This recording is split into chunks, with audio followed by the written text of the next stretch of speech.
Excel Techno School, Guruvayanakere, Venur. Admission open now. Bigg Boss ಫೈನಲ್ಗೆ countdown ಶುರುವಾಗಿದೆ. ಈ ನಡುವೆ ಕಿಚ್ಚ ಸುದೀಪ್ ಅವರನ್ನ ಕರವೇ ಅಧ್ಯಕ್ಷರಾಗಿರುವಂತಹ ನಾರಾಯಣಗೌಡರು ಭೇಟಿ ಮಾಡಬಹುದು. ಇದಾದ ನಂತರ ಒಂದಿಷ್ಟು ಬೆಳವಣಿಗೆಗಳು, ಒಂದಿಷ್ಟು ಚರ್ಚೆಗಳು, ಒಂದಿಷ್ಟು ಅನುಮಾನಗಳು ಎಲ್ಲವೂ ಕೂಡ ನಡೀತಾ ಇದೆ. ಈ ಬಗ್ಗೆ ಮಾತಾಡೋದಕ್ಕೆ ಈಗ ನಮ್ಮ ಜೊತೆಲಿ ಕರವೇ ಅಧ್ಯಕ್ಷರಾಗಿರುವಂತಹ ನಾರಾಯಣಗೌಡರು ಇದನ್ನ ಅವ್ರನ್ನೇ ನೇರವಾಗಿ ಮಾತಾಡ್ತೀನಿ. ಸರ್, ಕಿಚ್ಚ ಸುದೀಪ್ ಅವ್ರನ್ನ ನೀವು ಭೇಟಿ ಮಾಡಿದಂತ ಉದ್ದೇಶ ಏನು ಸರ್? ಕಿಚ್ಚ ಸುದೀಪ್ ಅವ್ರನ್ನ ನಾನು ಅನೇಕ ಬಾರಿ ಭೇಟಿ ಮಾಡ್ತಾ ಇರ್ತೀನಿ. ಅವರು ನಮ್ಮ ಮನೆಗೆ ಬಂದಿದ್ದಾರೆ, ನಾನು ಅವ್ರ ಮನೆಗೆ ಹೋಗಿದ್ದೀನಿ.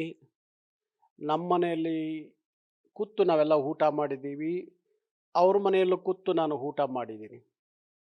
ನನ್ನ ಸುದೀಪ್ ಅವರ ಸ್ನೇಹ ಅದೇನು ಇವತ್ತಿನ ಅಲ್ಲ, ಸುಮಾರು ಒಂದು 20-25 ವರ್ಷದ್ದು ಇದು. ಈಗ ನಾನು ಸುದೀಪ್ ಮನೆಗೆ ಹಾಕುವುದೇ, ನನ್ನ ಮಗನ ಮದುವೆ 22, ಇದೇ ಜನವರಿ 22ನೇ ತಾರೀಕು ಮದುವೆ. ಇನ್ನು 7-8 ದಿವಸ ಇದೆ. ಆ ಮದುವೆಗೆ ನಾನು ಒಂದು ವಾರದಿಂದ ಸುದೀಪ್ ಫೋನ್ ಮಾಡ್ತಾ ಇದ್ದೆ, ನೀನು ಸಿಗ್ತಾ ಇಲ್ಲಪ್ಪ, ಸಿಗಪ್ಪ, ನನ್ನ ಮಗನ ಮದುವೆಯ ಆಹ್ವಾನ ಪತ್ರಿಕೆ ಕೊಡಬೇಕು, ಸಿಗು ಅಂತ ಹೇಳಿ. ಅದಕ್ಕೆ ಅಣ್ಣ ಇಲ್ಲ, ನಾನು ಹಿಂಗೆ ಹೊರಗಡೆ ಇದ್ದೀನಿ, ಬಂದು ಫೋನ್ ಮಾಡ್ತೀನಿ, ಬಂದುಬಿಡಿ ಮನೆಗೆ ಅಂತ ಅಂದರು. ಮೊನ್ನೆ ಅವರು ಫೋನ್ ಮಾಡಿದ್ರು, ನೀವು ಫ್ರೀ ಇದ್ದರೆ 5 ಗಂಟೆಯಲ್ಲಿ ಮನೇಲಿದ್ದೀನಿ, ಮನೆಗೆ ಬಂದುಬಿಡಿ, ಇಲ್ಲೇ ಕಾಫಿ ಕುಡ್ಕೊಂಡು ಇನ್ವಿಟೇಷನ್ ಕೊಟ್ಟು ಹೋಗ್ರಂತೆ ಅಂದು.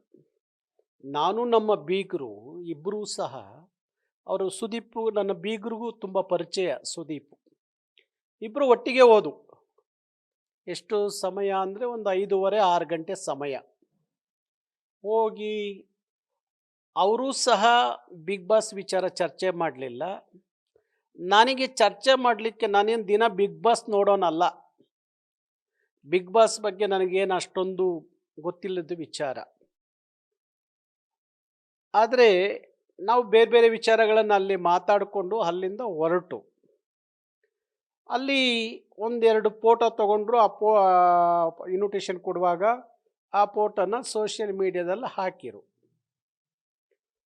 ಈ ಮೂರ್ಖರಿಗೆ ಕನಿಷ್ಠ ತಿಳ್ಕೋಬೇಕು ಯಾಕೆ ಹೋಗಿದ್ದಾರೆ ನಾರಾಯಣಗೌಡರು. ನಾನು ಸುಮಾರು 1.5 ತಿಂಗಳಿಂದ ನನ್ನ ಮಗನ ಮದುವೆಗೋಸ್ಕರ ಎಲ್ಲ ಕ್ಷೇತ್ರದ ಗಣ್ಯರ ಮನೆಗೆ ಭೇಟಿ ಕೊಡ್ತಾ ಇದ್ದೀನಿ, ಆಹ್ವಾನ ಪತ್ರಿಕೆ ಕೊಡಲಿಕ್ಕೆ.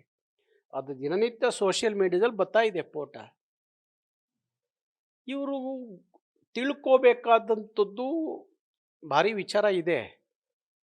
ತಿಳ್ಕೊಳ್ಳಿಕ್ಕೆ ಆಗದೆ ಇರುವಂಥವ್ರು, ಗೊತ್ತಿಲ್ಲದೆ ಇರುವಂಥವ್ರು, ಇವರೆಲ್ಲ ಏನಾಗ್ಬಿಟ್ಟಿದೆ ಅಂದರೆ, ಈ ಸೋಷಿಯಲ್ ಮೀಡಿಯಾ ಅನ್ನೋದೊಂದು ಇವ್ರ ಕೈ ಸಿಕ್ಬಿಟ್ಟು, ಮೊಬೈಲ್ ಕೈಲಿದೆ ಅಂತ ಹೇಳಿ ಯಾರ ಬಗ್ಗೆ ಏನು ಬೇಕಾದರೂ ಬರೀಬೋದು ಅನ್ನುವ ನೀಚ ಪ್ರವೃತ್ತಿ ಇದೆಯಲ್ಲ, ಇದಕ್ಕೊಂದು ಅಂತ್ಯ ಕಾಣಿಸ್ದೆ ಹೋದರೆ ಭಾರಿ ಕಷ್ಟ ಆಗುತ್ತೆ. ಯಾಕೆಂದರೆ ಪ್ರಜಾಪ್ರಭುತ್ವದಲ್ಲಿ ಎಲ್ಲರಿಗೂ ವಾಕ್ ಸ್ವಾತಂತ್ರ್ಯ ಅನ್ನೋದು ಇದೆ, ಅದೆಲ್ಲರಿಗೂ ಗೊತ್ತಿರೋ ವಿಚಾರ. ಆದರೆ ವಾಕ್ ಸ್ವಾತಂತ್ರ್ಯ ಹೇಗಿರಬೇಕು ಅಂದರೆ, ಅದು ಒಂದು ಆರೋಗ್ಯಕರವಾದಂಥ, ನೈಜವಾದಂಥ ಚರ್ಚೆ ಆಗಬೇಕು. ಅದಕ್ಕೆ ಸಂವಿಧಾನದಲ್ಲಿ ಹಕ್ಕಿದೆ. ಆದರೆ ಯಾರನ್ನು ಬೇಕಾದರೂ ಟೀಕಿಸ್ಬೋದು, ಯಾವ ಸನ್ನಿವೇಶಗಳನ್ನು ಯಾವ ರೀತಿ ಬೇಕಾದರೂ ಬಿಂಬಿಸ್ಬೋದು, ಏನು ಬೇಕಾದರೂ ಮಾತಾಡ್ಬೋದು, ಜೀರ್ಣಿಸ್ಕೋಬೋದು ಅಂತ ಯಾರು ಅಂದ್ಕೊಂಡಿದ್ರೆ, ಭಾರತದ ಸಂವಿಧಾನ ಅಷ್ಟೊಂದು ಸುಲಭವಾಗಿಲ್ಲ. ಅವ್ರ ಮೇಲೆ ಯಾವ ರೀತಿಯ ಕಾನೂನು ಕ್ರಮ ತಗೋಬೋದು, ಯಾವ ರೀತಿಯಲ್ಲಿ ಶಿಕ್ಷೆಗೆ ಒಳಪಡಿಸ್ಬೋದು, ಅದನ್ನು ಮಾಡುವಂಥದ್ದು ನಾನು ಸಹ ಸುಮಾರು 40 ವರ್ಷಗಳಿಂದ ಮಾಡ್ಕೊಂಡು ಬಂದಿದ್ದೀನಿ. ಸರಿನಾ? ನ್ಯೂಸ್ ಫಸ್ಟ್, ನಿರ್ಭೀತಿಯಿಂದ ನಿಮ್ಮ ಪರವಾಗಿ.